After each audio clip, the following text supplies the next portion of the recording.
हर हर महादेव। श्री शिवाय नमस्तुभ्यम। आप सभी को आपके अपने चैनल पर स्वागत है। आज है फाल्गुन मास आरंभ हो गया है और आज से हम श्रवण करेंगे भगवान शिव और माता पार्वती सती से जुड़ी हुई पौराणिक कथाओं का।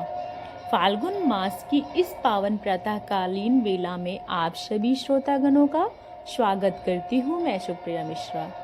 फाल्गुन मास के महात्मन को दर्शाने वाली और भगवान श्री शिव के गुणगान गाने वाली इन सुंदर कथाओं का हम श्रवण करेंगे और अपने आध्यात्मिक जीवन में प्रगति करने का बल और पुरुषार्थ प्रदान करें।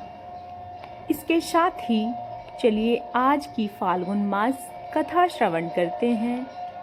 ऋषि लोमस ने कहा, एक समय दक्ष ने स्वयं ही एक महान यज्ञ का आयोजन किया था। उसमें उन्होंने बड़े बड़े तपस्वी ऋषि मुनियों को बुलाया।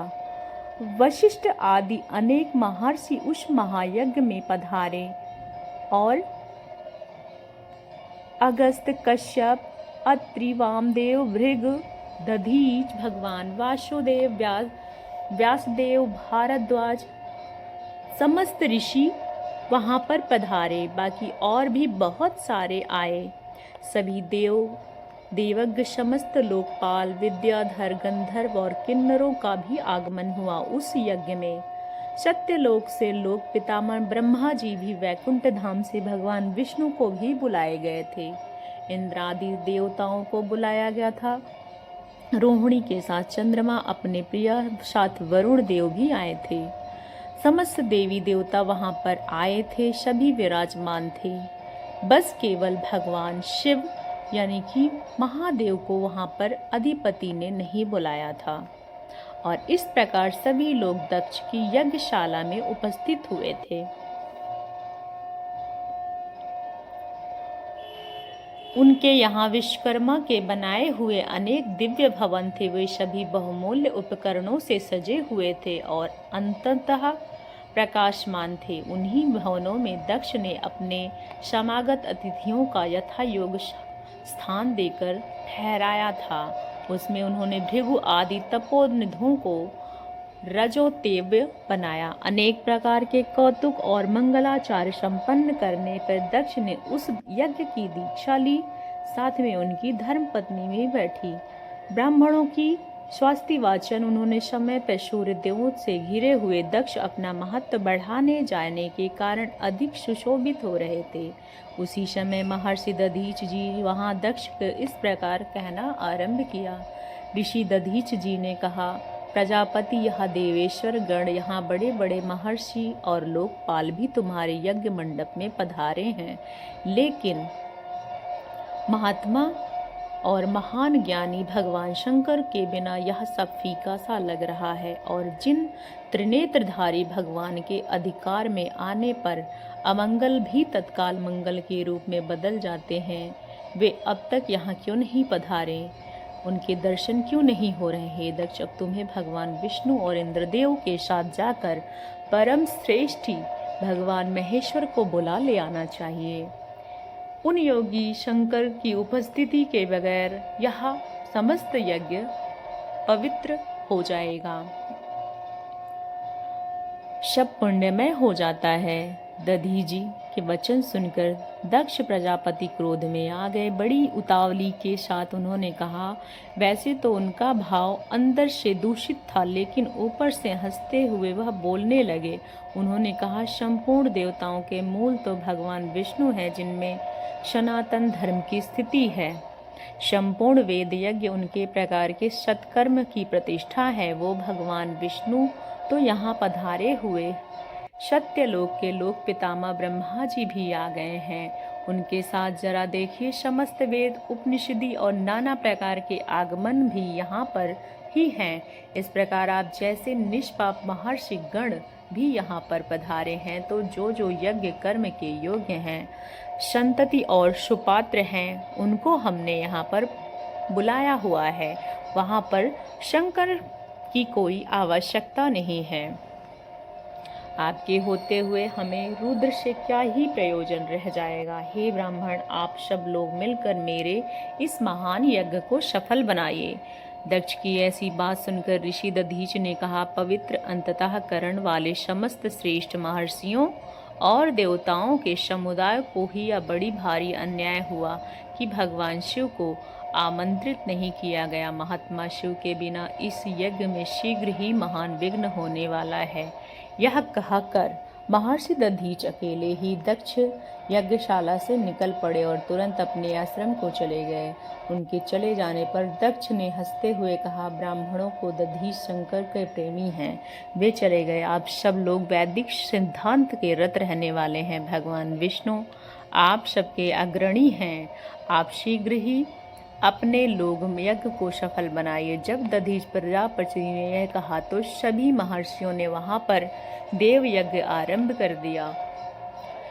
उसी क्षण महादेवी दक्ष कुमारी सती ने जो गंधमादन पर्वत पे अपनी सखियों के साथ विचारमान रहती थी, उन्होंने रोहिणी के साथ चंद्रमा को भी नहीं जाते हुए देखा। वो यज्ञ में ही जा रहे थे। सती ने अपनी सखी विजया से कहा, हे विजया, तुम शीघ्र ही जाकर यहाँ चंद्रमा कहाँ कह रहे हैं। आदेश से विजया चंद्रमा के समीप गई और यथोचित विनय के साथ उनकी यात्रा का उद्देश्य पूछा। चंद्रमा ने दक्ष के यज्ञ में जाने का सारा वृतांत बताया और यह सुनकर विजया को बड़ा हर्ष आया और साथ ही विस्मय भी। उसने तुरंत लौटकर सती को चंद्रमा की सारी कहानी बताई। यह सुनकर देवी सती ने विचार किया, अरे क्या कारण है जो पिताजी मुझे नहीं बुला रहे हैं? कहीं मेरी अश्वनी है मुझे भूल तो नहीं गए? आज मैं भगवान शंकर से इनका कारण पूछूंगी।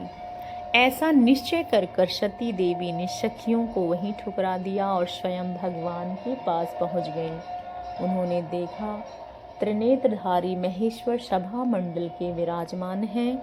चंड मुंड आदि सभी पार्षद उन्हीं सभी को घेर कर बैठे हैं। बाण भृगु नंदी महाकाल महारद्र महामुंड महाशिरा ध्रुमाध्रुम केतु धूम्रपाद और अन्य से गण भगवान रुद्र के अनुवर्तन कर रहे हैं। वे सभी जितेंद्रियों का वित्रांग है, लोगों का कल्याणकारी भगवान शंकर इन सभी से घिरे हुए हैं और परम अद्भुत आसन पर विराजमान हैं।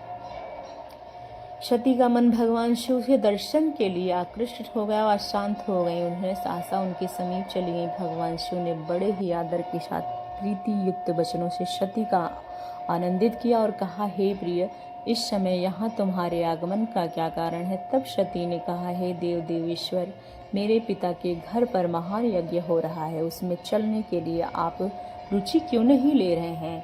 हे सदाशिव, यद्यपि आप इस यज्ञ में बुलाए नहीं गए हैं, आज मेरे कहने से मेरे पिता यज्ञशाला में आप स्वयं भी सब प्रकार से प्रयत्न करके मेरे साथ चलिए। सती का ऐसा वचन सुनकर महादेव जी ने मधुर वाणी में कहा, हे कल्याणी, तुम्हारे पिता दृष्टि में जो देवता असुर और किन्नर आदि सम्मानीय हैं, वो सभी निसंदेह उनके यज्ञ में पहुंच चुके हैं। हे सुंदरी, जो लोग दूसरों के घर पर बिना बुलाए जाते हैं, वो वहां मृत्यु से भी अधिक कष्टदायक अपमान को प्राप्त करते हैं। हे शुभे, दूसरे के घर जाने पर इंद्र भी लघुता को प्राप्त होते हैं और इसलिए तुम्हें भी दक्ष के यज्ञ में नहीं जाना चाहिए। महात्मा भगवान शंकर के इस प्रकार कहने पर सती ने अपने पिता के प्रति रोष प्रकट करने वाले वचनों में कहा, हे नाथ, जिनमें संपूर्ण यज्ञ सफल होते हैं वो देव देवेश्वर तो आप ही हैं। फिर आप भी मेरे दुराचारी पिता ने आमंत्रित नहीं किया। उस दुरात्मा के मन में आपके प्रति सद्भाव है और इसीलिए अब पिता के यज्ञ मंडप में जाऊंगी। हे देवा, हे देवादि देव जगतपति, आप आज्ञा दीजिए। सती देवी ऐसे कहने से भगवान महेश्वर ने कहा, उत्तम व्रत का पालन करने वाली देवी अगर ऐसी बात कहे तो इस नंदी पर सवार होकर नाना प्रकार के प्रमंत गणों साथ लेकर वहां यात्रा कर सकती हो। मैं तुम्हें आज्ञा देता हूँ। भगवान शिव के आदेश से 60,000 रुद्र गण सती देवी के साथ चल पड़े। उन गणों से घिरी हुई देवी ने अपने पिता के घर की ओर प्रस्थान किया।